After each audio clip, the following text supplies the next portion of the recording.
20 juillet dernier, sur l'autoroute A7, avait lieu un accident épouvantable. Une voiture ayant à son bord 9 personnes prenait feu, 5 enfants étaient brûlés dans des conditions épouvantables, plusieurs adultes étaient gravement blessés, c'était donc effectivement un accident abominable.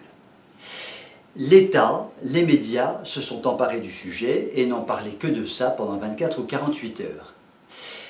Macron s'est fendu d'un communiqué de soutien extrêmement chaleureux à la famille.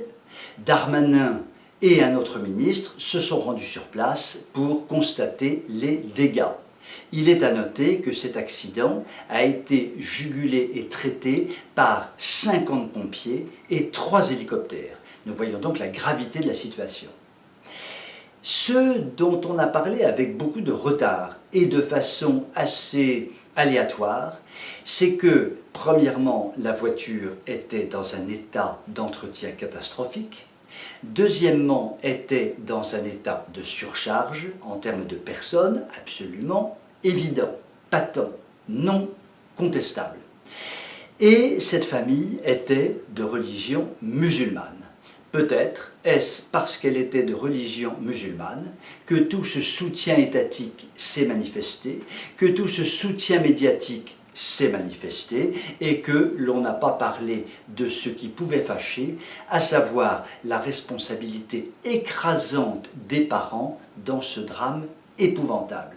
Or, à l'évidence, l'État et les médias auraient dû souligner qu'il était inadmissible de rouler à 9 personnes dans une voiture en très mauvais état et en état de surcharge totale. Les soutiens qui ont été apportés auraient dû souligner ces faits absolument dramatiques pour la vie notamment de 5 enfants. Prenons maintenant un exemple. Si le même accident épouvantable avait eu lieu, mais dans la voiture, il y avait monsieur et madame Dupont et leurs 7 enfants, monsieur et madame Dupont étant des fervents catholiques, élevant très bien leurs enfants, ayant mis leurs enfants dans des écoles hors contrat ou sous contrat. Que se serait-il passé? L'État ne serait pas du tout intervenu.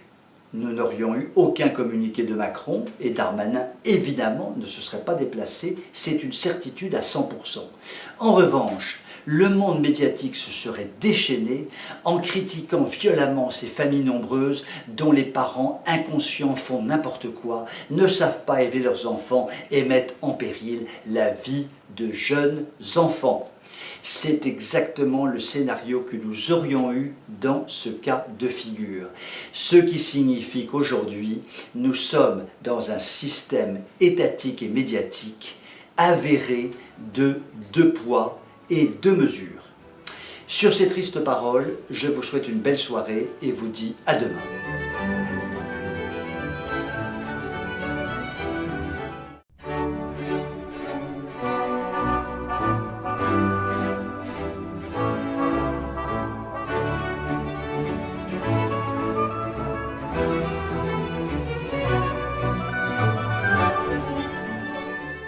Il y a quelques jours, à Lyon, était massacrée la jeune Axelle, massacrée par 3 personnes d'origine africaine qui traînaient Axelle par leur voiture sur 800 mètres environ et véritablement massacraient cette jeune fille qui, évidemment, en est morte. Et là, Manu s'est cru obligé de parler d'incivilité. Incivilité pour un crime aussi abominable.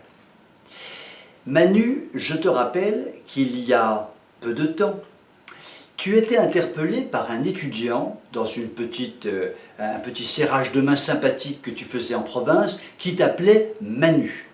Et là, Manu, tu devenais fou, tu devenais dingue, tu pétais un câble et tu traitais l'étudiant comme un criminel de droit commun. On avait appelé Emmanuel Manu.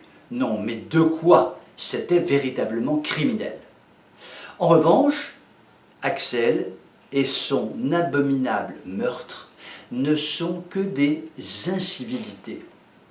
Manu, te rends-tu compte à quel point Tu fais honte à la France et au monde entier lorsque tu parles ainsi. Tu aurais dû dire, alors je t'explique ce que tu aurais dû dire, puisque manifestement tu ne comprends rien à la communication. Une jeune lyonnaise, Axel, a été massacrée de façon abominable par 3 personnes d'origine étrangère.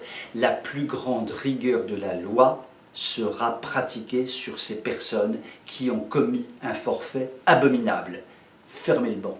Et là, Manu, tu aurais été respecté par une très grande majorité des Français.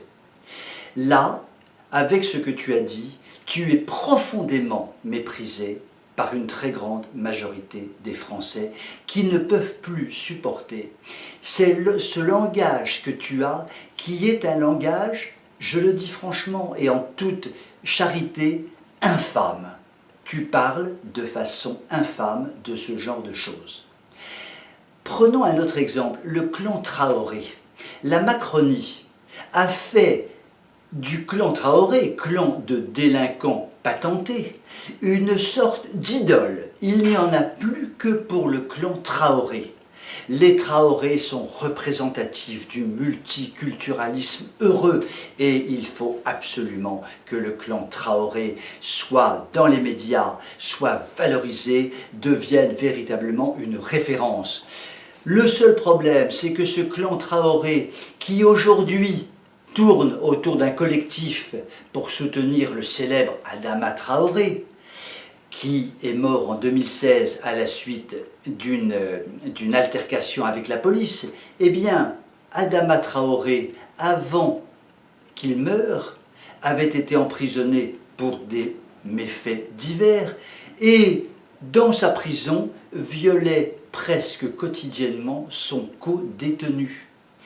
Et là, pour le clan Traoré, une bascule s'est réalisée. Tous les soutiens macroniques du clan Traoré sont en vacances. Ils sont aux abonnés absents. Les médias sont aux abonnés absents. On ne parle plus beaucoup du clan Traoré. C'était le viol de trop. Et là, Manu, toi qui es président de la République, comment as-tu pu accepter que la Macronitude en marche soit à ce point complice d'un clan de délinquants dont la personnalité centrale, indépendamment de tous ces méfaits commis, était un violeur dans la prison? Il y a un moment où l'on se dit que la honte nous fait rougir. Nous avons parfois honte d'être français et d'être dirigés, entre guillemets, par des gens qui n'ont manifestement aucune capacité pour diriger le grand pays que nous sommes. Sur ces tristes paroles, je vous souhaite une bonne soirée et je vous dis à demain.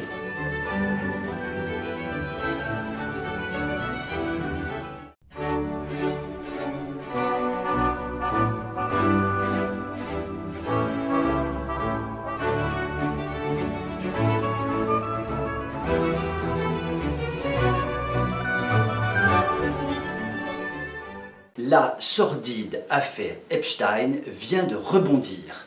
Petit retour en arrière. Le milliardaire Epstein était arrêté il y a un certain nombre de mois pour avoir fourni en chair fraîche, en chair très fraîche, des milliardaires pervers appartenant aux élites mondialisées. Monsieur Epstein, ce n'était pas bien. Il était enfin arrêté. Il le méritait évidemment, et cela faisait longtemps que les forces de police étaient sur son dossier. Il était donc arrêté, il était emprisonné, mais très étonnamment, M. Epstein se suicidait dans sa prison à peine était-il incarcéré. Drôle de suicide, pauvre M. Epstein. En fait, en regardant les choses de près, sans doute a-t-il été aidé dans son suicide. Sans doute l'a-t-on suicidé. En clair, il a probablement été assassiné. Le but de cet assassinat était clair, on ne touche pas au dossier Epstein, on n'ouvre pas un procès puisque M. Epstein est mort. Pourtant, le dossier vient de rebondir. Pourquoi? Parce qu'une juge fédérale a été chargée de regarder la responsabilité de la Deutsche Bank dans l'affaire Epstein. il y a quelques jours, le jeune fils de cette juge, âgé d'une vingtaine d'années, a été ignoblement assassiné, comme par hasard. Et le commanditaire de cet assassinat, le commanditaire, brillant avocat semble-t-il, était à son tour assassiné quelques heures plus tard. Indépendamment du fait que l'assassinat du jeune fils de la juge soit littéralement épouvantable, l'on se trouve en face d'une affaire qui ressemble furieusement à l'affaire Kennedy. Kennedy est assassiné et l'on assassine son assassin. L'idée étant de dire on ne touche pas à ce dossier. Dans le cadre de l'affaire Epstein, la mafia du sexe ou la mafia tout court a signé ces deux assassinats de façon extrêmement précise. Tous ceux qui ouvriront le dossier Epstein risquent la mort. Voilà qui est clairement exprimé. Et l'on risque d'avoir effectivement un dossier qui n'existe plus dans quelques dizaines d'années, que tout le monde aura oublié, et tous ceux qui étaient mouillés dans l'affaire Epstein seront évidemment protégés. Parmi ceux-ci, je signale qu'il y avait tout de même Bill Clinton, l'homme au cigare fou qui ne servait pas qu'à fumer. Il y avait aussi le prince Andrew et tant d'autres. En clair, de grandes figures des élites mondialisées.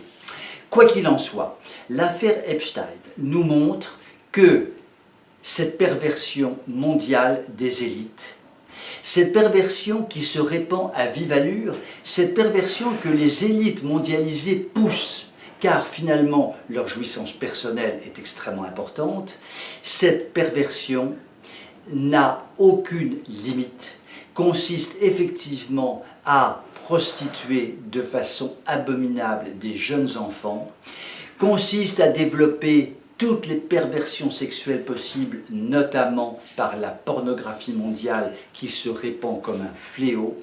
En clair, ces élites mondiales, ou en tous les cas une partie d'entre elles, sont véritablement des élites qui promeuvent une perversité mondiale à très grande échelle. Il nous reste à avoir une pensée émue et profondément attristée pour toutes ces enfances massacrées au profit de la jouissance d'élites mondialisées. Sur ces tristes paroles, je vous dis à demain et je vous souhaite une très belle soirée.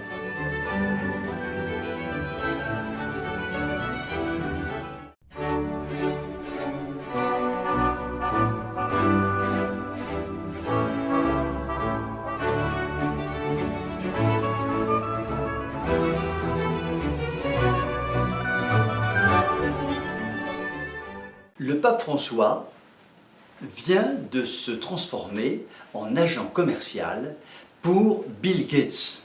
De quoi s'agit-il? Il s'agit du vaccin contre le coronavirus.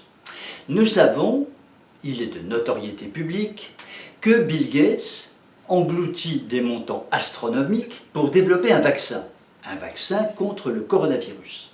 Or, de très nombreux scientifiques, de très nombreuses sommités médicales mondiales disent que ce vaccin ne servira strictement à rien pour une raison très simple, c'est que le coronavirus évoluera d'année en année, de même que le vaccin contre la grippe est parfaitement contesté dans le monde entier par énormément de sommités médicales. D'ores et déjà, le vaccin contre le coronavirus est contesté. Cela dit, notre ami Bill Gates investit des milliards d'euros pour développer le premier ce vaccin. Et le pape François, qui n'en rate jamais une, il est mondialiste au moment où le mondialisme fait des ravages, il est pro-immigration au moment où l'immigration déstabilise tant de pays, il est d'ailleurs pro-immigration, sauf pour le Vatican, mais ça c'est un autre sujet.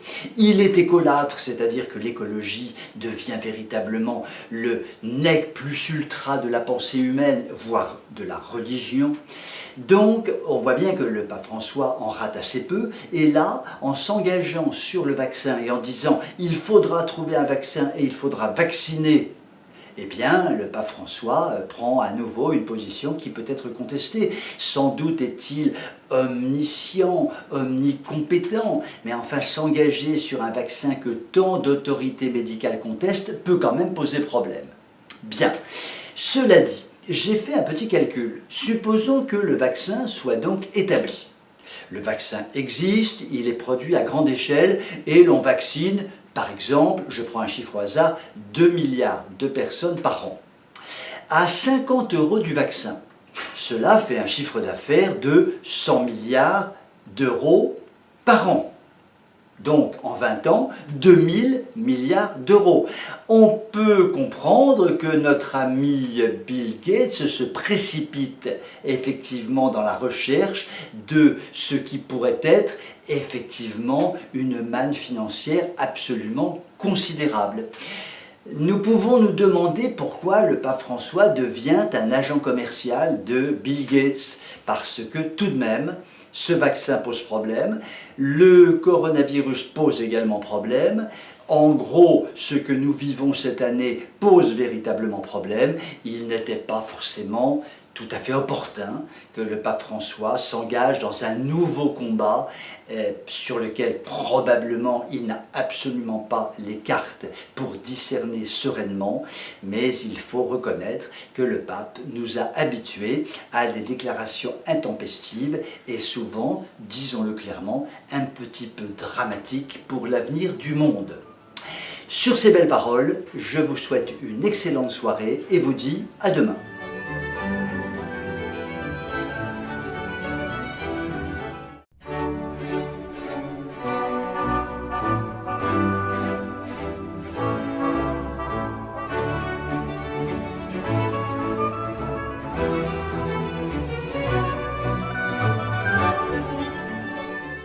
L'Europe vient de se doter d'un plan de relance de 750 milliards d'euros. 750 milliards d'euros, ce n'est pas rien tout de même, ça n'est pas une toute petite somme. Et la France va toucher 40 milliards d'euros d'aide. Somptueux. La France, sauvée par l'Europe, 40 milliards d'euros d'aide vont tomber dans son escarcelle. Bon. Oui, il y a un petit problème, c'est que la France devra rembourser 65 milliards d'euros. Ah bon? Donc on touche 40 milliards, on va payer 65 milliards, donc en fait c'est un marché de dupes et notre endettement va augmenter tout simplement de 25 milliards d'euros. Cela dit, 25 milliards d'euros d'endettement supplémentaire, franchement, à comparer aux 3 000 milliards d'euros de dette publique que nous aurons à la fin de l'année, on ne va quand même pas chipoter, on ne va pas en faire une crise de nerfs. Non, quand même, il ne faut pas pousser mes mères. 25 milliards d'euros de dette de plus d'un seul coup par un coup de baguette magique, ça n'est pas tragique. C'est même plutôt sympathique. 25 milliards, ça sonne bien. 25 milliards. C'est presque poétique. Il y a du Baudelaire là-dedans. 25 milliards. Oui, il faudra que j'y réfléchisse. Donc, en clair, nous avons une dette publique qui gonfle. Mais je voudrais savoir à quoi sert finalement tout cet endettement, parce que la dette publique, normalement, elle sert aux fonctions de l'État. Alors, les fonctions de l'État, dans un budget étatique annuel, eh bien, normalement, c'est d'assurer notamment la sécurité, la défense extérieure, la justice et quelques autres points, ce que l'on appelle le régalien. Eh bien, dans le budget de l'État, le régalien ne concerne que 20% du budget de l'État, ce qui est très peu. 20%. Et ces 20% sont extrêmement mal utilisés, sont dramatiquement mal utilisés, puisque chacun sait hélas que la sécurité en France se dégrade à vive allure, que notre défense extérieure devient une vaste rigolade, que la justice part en lambeaux. Donc on voit bien que les fonctions régaliennes, ça n'est pas franchement la gloire de l'État français. Alors vous allez me dire, oui, mais il reste 80%, c'est sûrement très bien. Dans ces 90%, il y a notamment ce qu'on appelle la redistribution des richesses. On redistribue pour égaliser un peu les choses. Oui, mais est-ce que cette redistribution est acceptée par les Français? Est-il normal, par exemple, que nous accueillions 450 000 personnes étrangères par an, que cela coûte, grosso modo, au budget de l'État une fourchette comprise entre 40 et 100 milliards d'euros, selon les économistes. Donc partons du principe que cela coûte à peu près 70 milliards d'euros. 70 milliards d'euros par an, ça c'est de la redistribution. Mais si l'on faisait un référendum sur cette redistribution au profit des populations étrangères qui rentrent chaque année en France, il est fort à parier que le rejet de la part des Français serait massif. Donc, sur le régalien, ça ne fonctionne pas. Sur la redistribution, ça ne fonctionne pas vraiment beaucoup mieux. Alors, ce qui est sûr, c'est que nous, les contribuables, nous, les vaches à lait, eh bien, c'est par nos impôts que tout cela sera remboursé. Donc, youpi tralala, grâce à nos impôts, la dette sera remboursée. En fait, elle est à peu près non remboursable compte tenu de son montant. Donc, ce qu'il faut imaginer, c'est que nous sommes des vaches à lait. Nous sommes tous les jours, par nos impôts, ou tous les mois, ou tous les ans, en permanence. Et le seul problème, c'est que les vaches à lait, un jour, n'auront peut-être plus de lait, et à ce moment-là, rira bien qui rira le dernier. Sur ces considérations hautement vachardes, il me reste à vous souhaiter un très beau début du mois d'août. Je vous souhaite de belles vacances, reposantes, qui permettent de réfléchir, de méditer, de lire, d'avoir des contacts chaleureux et hautement sympathiques avec son entourage. Et c'est avec un très grand plaisir que je vous retrouverai dans la seconde quinzaine du mois d'août. Je vous dis donc à très bientôt.